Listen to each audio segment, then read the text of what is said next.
Shri Venkateswara gold తాకట్టులో ఉన్న మీ బంగారాన్ని విడిపించి కొనబడును.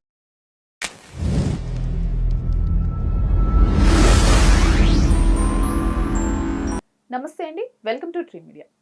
మనతో పాటు బ్రహ్మశ్రీ వెన్నంపల్లి నిశాంత్ శర్మ అవధాని గారు ఉన్నారు. నమస్కారం గురుగారు. మహాదేవ. ఇప్పుడు ఎక్కడ చూసినా కూడా గరికపాటి గారి వివాదం ఎక్కడ చూసినా సోషల్ మీడియాలో వైరల్ అవుతుంది. అయితే ఆయన చేసిన మధ్యాహ్న భోజనం పథకం పైన ఆయన చేసిన వ్యాఖ్యలు మీరు సమర్థిస్తారా? అసలు ఏంటి గుడ్డుగోల? గుడ్డు తినే వాళ్ళని గుడ్డు తినొద్దు అని అంటే ఎవరైనా గొల పెడతారు తల్లి. ఒకటి, ఆయన్ని గుడ్డు తిన్నారో తినలో తర్వాత విషయం ఒకటి. కాకపోతే వారు చెప్పింది ఏంటి, నాయన మీరు తినకుండామే నువ్వు ఇంట్లో నుంచి తెచ్చుకో టిఫిన్ బాక్స్, గవర్నమెంట్ స్కూల్లోనే తినాల్సిన అవసరం అయితే లేదు, నువ్వు ఇంట్లో నుంచి తెచ్చుకో అని అన్నారు. ఆయనే చెప్పిన వాటిల్లో చాలా అర్థాలు ఉంటాయి తల్లి. ఎందుకనంటే మనకు పూర్వము ఒక సామెత అనేది ఉంది, మహానుభావులు చెప్పేది అర్థం కూడా కాదు అని అంటారు. ఒక్కొక్కసారి వారు ఏం చెప్తున్నారో నాకు అర్థం కావట్లేదు, కానీ దాంట్లో ఖచ్చితమైన మెసేజ్ అయితే ఉంది అని అంటారు. ఆయన పాపం మా పరంగా చెప్పాడు, కానీ ఆయనను ట్రోల్ చేసి అది చేసి పాపం చాలామంది ఇష్టం ఉన్నట్టుగా మాట్లాడుతూ ఉన్నారు. అసలు ఆయన చెప్పింది ఏంటి అని అంటే గుడ్డు గుడ్డు గుడ్డు గుడ్డు గుడ్డు పెట్టొద్దు అసలు వాస్తవానికి. ఎందుకోసము అని అంటే పిల్లలకి మంద బుద్ధి పెరుగుతుంది గుడ్డు వల్ల. ఇప్పుడు బాగా గుడ్డు తినే వాళ్ళని చూడండి, బద్ధకం ఎక్కువగా ఉంటారు వాళ్ళు గుడ్డు లేనిది ఏ పని నా అసలు భోజనం పోదనే వాళ్ళకు గుడ్డు తినగానే బద్ధకం పెరిగిపోతుంది. ముఖ్యంగా దాంట్లో పసుపు రంగుది ఉంటుంది. అది తిన్న వాళ్ళకు ఎన్నో రోగాలు వస్తాయని కూడా డాక్టర్లు కూడా సజెషన్ చేశారు క్రితంలో. పైనుండే తెల్లదనాన్ని తినండి, లోపల ఉండే పసుపు తినకండి అని చెప్పారు. ఇవి కొంతమందికి ఏంటంటే ప్రోటీన్స్ ఇస్తుంది అని చెప్పేసి అని అంటారు. ఉదయం లేస్తే బ్రేక్ఫాస్ట్ కూడా స్కిప్ చేసి బాయిల్డ్ ఎగ్సే ఒక 3-4 తినేసే వాళ్ళని చూస్తున్నాం మేము కంప్లీట్ గా, ఓన్లీ ప్రోటీన్ కోసం అని చెప్పేసి చెప్తున్న వాళ్ళు కూడా ఉన్నారు. ఇదే ప్రోటీన్ విషయంలో నేను ఒకటి అడుగుతా తల్లి, ఇదే ప్రోటీన్లో దీనికంటే మించిన ప్రోటీన్ బీఫ్ అని అంటారు. అది ఇంకా హై లెవెల్ ప్రోటీన్స్ ఇస్తుంది, దీనికంటే చాలా ఎక్కువ ప్రోటీన్స్ ఇస్తుందని క్రితంలో కేరళలో ఒక చిన్న ఫంక్షన్ జరిగింది. ఆ ఫంక్షన్లో అది కూడా బీఫ్ ఫంక్షన్ అని చేశారు. ప్రతి సంవత్సరం వాళ్ళకి అది వేడుక. ఆ వేడుకకు ఒక ముస్లిం అతన్ని పిలిచారు, వస్తా అన్నాడు, వచ్చాడు. కానీ అక్కడ చూసిన తర్వాత ఆయన భయపడి వెళ్ళిపోయాడు అక్కడి నుంచి. ఎందుకోసము అని అంటే, నాయన ఇది బీఫ్ ఫంక్షన్ అంటున్నారు, ఈ బీఫ్లో అసలే మా ముస్లిమ్స్ మీద నానా రభస జరుగుతున్నది, బీఫ్లు మెళ్ళో వేసుకొని తిరుగుతున్నారు, అది చేస్తున్నారు అనుకుంటే చాలా తీసుకువచ్చారు, నేను ఈ ఫంక్షన్కి రాను, మీరు అది మానేసుకుంటేనే నేను వస్తా అని చెప్పాడు ఒక ముస్లిం వ్యక్తి.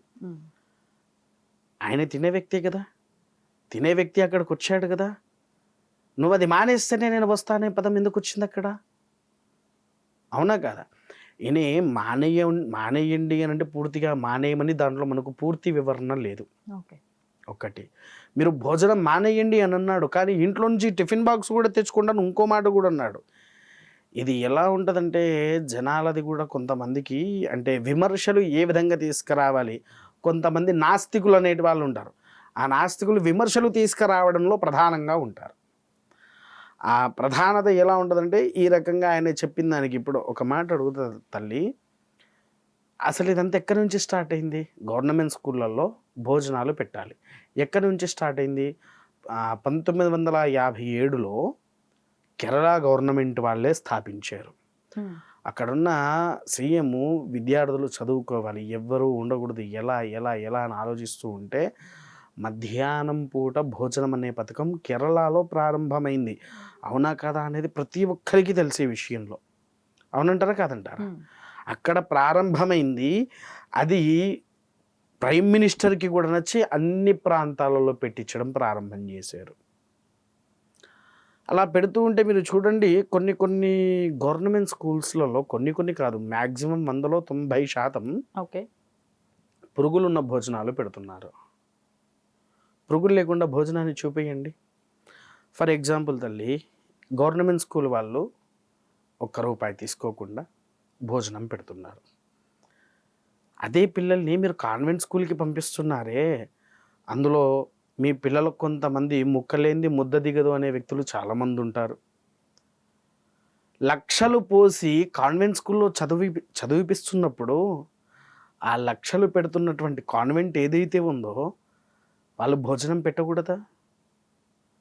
పెట్టాలా పెట్టొద్దా? అసలు వాళ్ళు ఇంట్లో నుంచి పాపం తల్లిదండ్రులు ఉదయాన్నే లేచి పిల్లల కోసము స్నానం చేసి చెయ్యక వాళ్ళకు టిఫిన్ బాక్సులు అవి ఇవి అన్నీ తయారు చేసి చిన్న పిల్లలైతే తీసుకుపోయి తినిపిస్తున్నారు. అదే పెద్ద పిల్లలైతే బయట ఉండే వాచ్మెన్కి ఇది మా అమ్మాయిది ఇది ఇచ్చేసేయని ఇచ్చేసి మరీ పోతున్నారు. అవునా? అంటే అక్కడ ఉన్నవాడికి ఒక లెక్క, లేనివాడికి ఒక లెక్కనా? అందరిని ఒకటే రకంగా చెయ్యండి. చేస్తా అంటే అందరిని ఒకటే రకంగా చెయ్యాలి. గవర్నమెంట్ స్కూళ్ళల్లో కూడా ఎంతోమంది బ్రాహ్మణులు ఉన్నారు, వైశ్యులు ఉన్నారు, క్షత్రియులు ఉన్నారు, అన్ని రకాల కులమత భేదంలో. ఇంకొంతమంది అంటారు బ్రాహ్మణులకి ఏంటండి ఎక్కడ చూసినా నిత్య కళ్యాణం పచ్చతోరణం అని చాలామంది అంటూ ఉంటారు. ఏ రకంగా ఉందండి నిత్య కళ్యాణం పచ్చతోరణం? మొన్న 5 నెలలు సంపూర్ణ మూఢం ఉంది. ఏ అయ్యగారికి ఏ పూజలు వచ్చాయని? మూఢం లేకపోతే అయ్యగారికి అసలు ముహూర్తాలు ఏం లేనప్పుడు ఆయన ఇంటి స్థితిగతులు ఏమైపోతున్నాయి? గవర్నమెంట్ ఏమి ఇవ్వట్లేదండి మీకు ఫండింగ్ కానివ్వండి? ఏ రకంగా వస్తుందండి ఫండింగ్? ఓన్లీ పాస్టర్లకి ముల్లాలకి ఇస్తున్నారు కదా, అట్లా వాళ్ళకి ఇస్తారండి, మాకెందుకు ఇస్తారు? బ్రాహ్మణులకి లేదు. బ్రాహ్మణుల కంటే పురోహితం చేసేవాడికి లేదు. దేవాలయంలో అర్చకుడిగా ఉన్నప్పుడు అది దేవాలయం అర్చకుడికి జీతం కాదు తల్లి. నెలకు 10,000 ఇస్తారు. దేనికోసము? ధూప దీప నైవేద్యాల కోసము.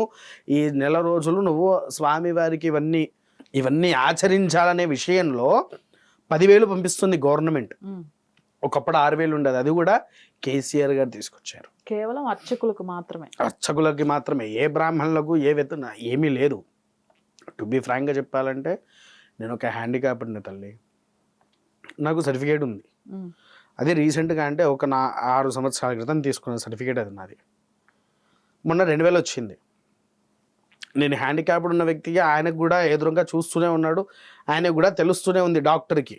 ఓకే, సరే మీకు ఇంకొక 3 సంవత్సరాలు పెంచుతున్నాను, దీని తర్వాత నీకు హ్యాండిక్యాప్డ్ సర్టిఫికేట్ ఇయ్యా అన్నాడు. అదేంటంటే మీరు అయ్యగారులు కదండి, కనీసం ఒక ఈవెన్ మీరు చూడండి, నాకు ఇప్పటి వరకు కూడా మీరు నా బ్యాంక్ అకౌంట్స్ చూసుకున్నా ఎలా చూసుకున్నా నాకు కనీసము గవర్నమెంట్ నుంచి పెన్షన్ అనేది కూడా నాకు రాలేదు.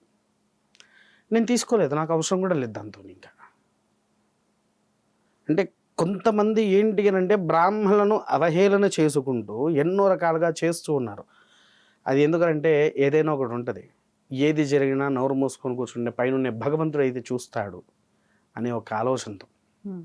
విన్నారా?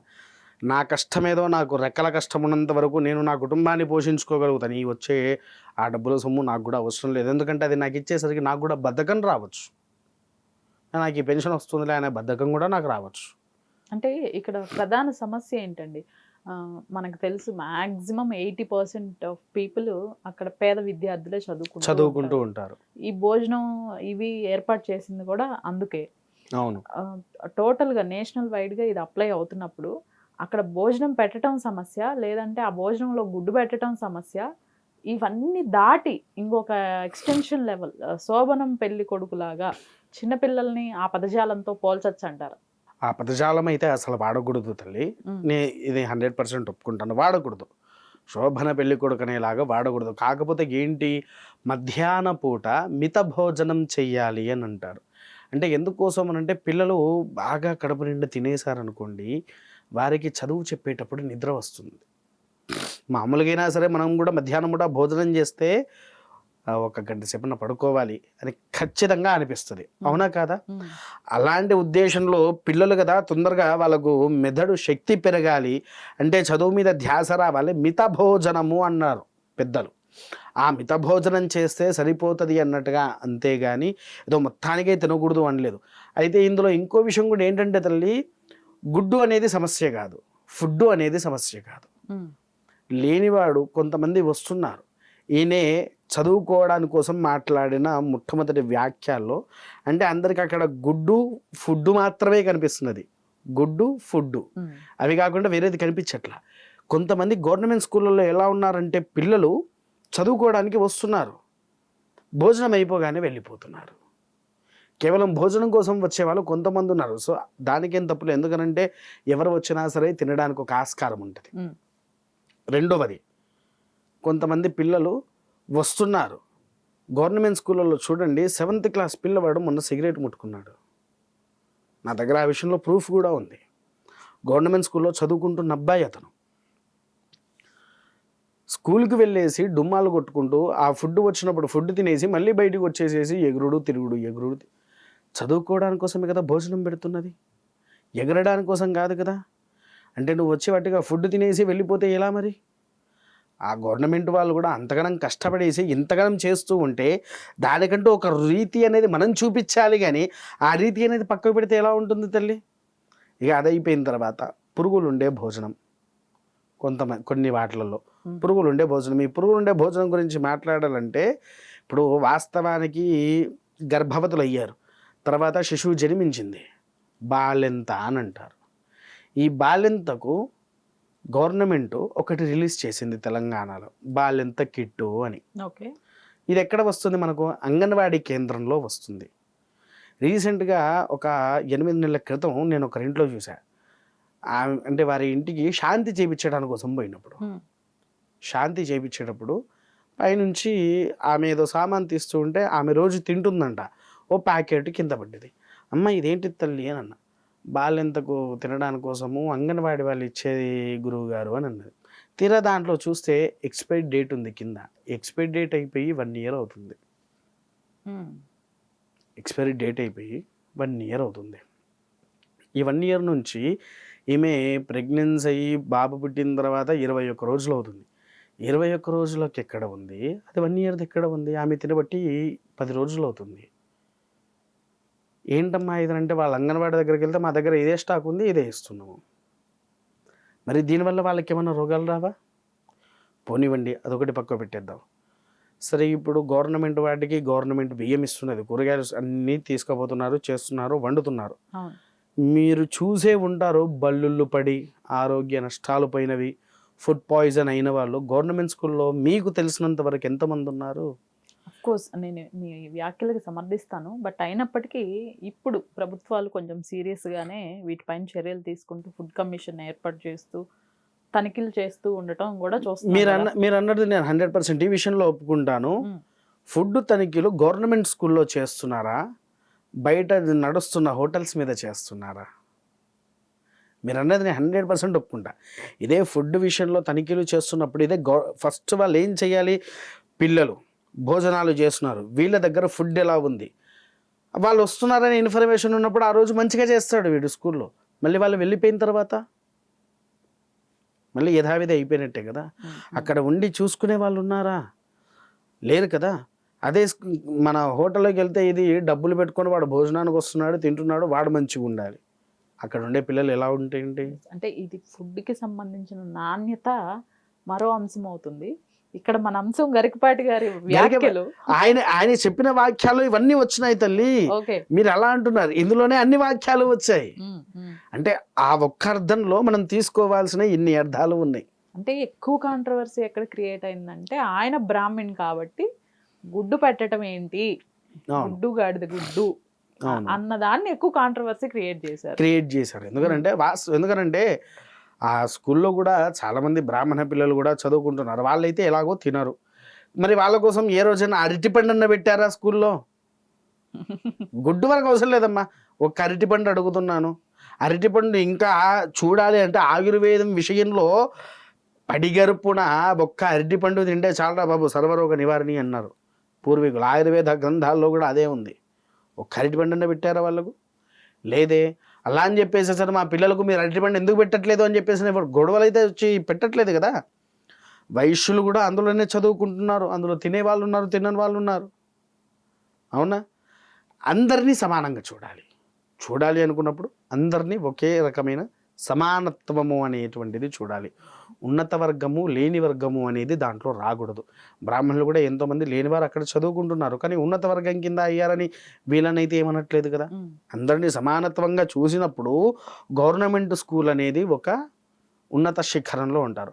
మీరు అన్నట్టుగా విషయంలో చూసుకుంటే తల్లి, ఒక కాన్వెంట్ స్కూల్లో ఉండే పిల్లలకు గవర్నమెంట్ స్కూల్లో ఉండే పిల్లలకి ఎంత వ్యత్యాసం ఉంటుంది? అక్కడ స్ట్రెంగ్త్ ఎంత, ఇక్కడి స్ట్రెంగ్త్ ఎంత?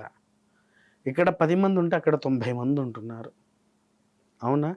ఈ 10 మందికి కూడా సరిగ్గా భోజనం పెట్టలేకపోతే ఎలా మనం? అంటే వారు మాట్లాడిన వ్యాఖ్యల్లో ఇన్ని రకాల అర్థాలు ఉన్నాయి. సో మీరు సమర్థిస్తున్నారు గరికపాటి గారి. ఖచ్చితంగా తల్లి. రైట్, ఆల్ రైట్ అండి, thank you so much. Mahadeva.